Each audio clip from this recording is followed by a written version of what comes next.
திரணா தீந்த திர திரணா திரணா தீந்த நகர்தனினா திரணா திரணா.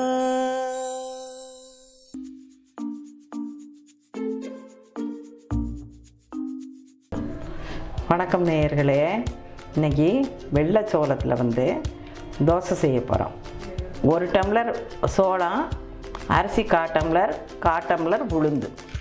இந்த உளுந்தை தனியாக ஊற வைக்கணும். அரிசியும் சோளமும் ஒன்றா கடைஞ்சிட்டு ஊற வச்சுக்கலாம்.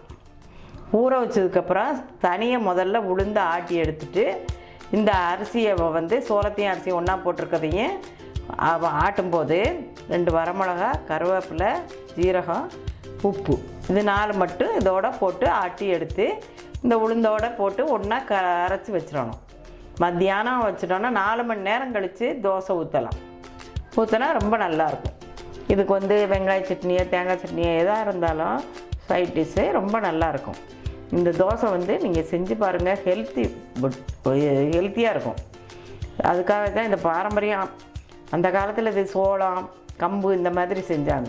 இப்போ யாரும் இதை விரும்பலை, ஆனால் இப்போ விரும்ப ஆரம்பிச்சிருக்காங்க. வெள்ளை சோளத்துக்கு பதிலாக மக்காச்சோள ரவை போட்டுக்கலாம். அது அதுவும் தோசையும் செய்யலாம், பணியாரம் செய்யலாம், இட்லியும் ஊற்றலாம். இது இந்த மாவில் நல்லா கொஞ்சம் புளிச்சிருச்சுன்னா இட்லியும் ஊற்றலாம். ரொம்ப சாஃப்டாக நல்லா சுவையாக இருக்கும். இந்த சோளம் ஊற வச்ச மாவு, சோளம், அரிசி, உளுந்து எல்லாம் போட்டு கலவை ஊற வச்சதை மத்தியானம் அரைச்சி வச்சிட்டோம். அந்த அரைச்ச மாவு இப்போ தோசை ஊற்ற போகிறோம். ரொம்ப தோசை மெல்லிசாக வரும், மொறுமொறுப்பாகவும் இருக்கும். கொஞ்சம் எண்ணெய் தடவிட்டு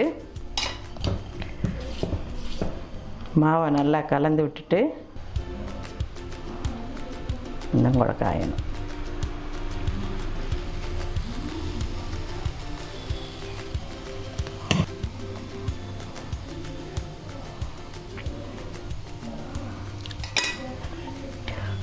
தோசை ஊற்றியாச்சு. இப்போ அதை மூடி வைக்கணும்.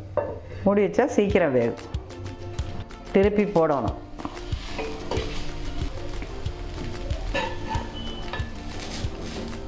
சுவையான சோள மாவு தோசை ரெடி ஆயிடுச்சு. இந்த தோசைக்கு தேங்காய் சட்னி நல்லாயிருக்கும். இல்லை புதினா, மல்லி அந்த மாதிரி சேர்த்து சட்னி செஞ்சாலும் ரொம்ப நல்லாயிருக்கும். குழந்தைங்களுக்கெல்லாம் அது ரொம்ப கொடுக்கணும், ஆரோக்கியமானது. இதை நீங்களும் செஞ்சு பார்த்துட்டு இந்த வீடியோ பிடிச்சிருந்துச்சுன்னா லைக் பண்ணுங்கள், சப்ஸ்கிரைப் பண்ணுங்கள்.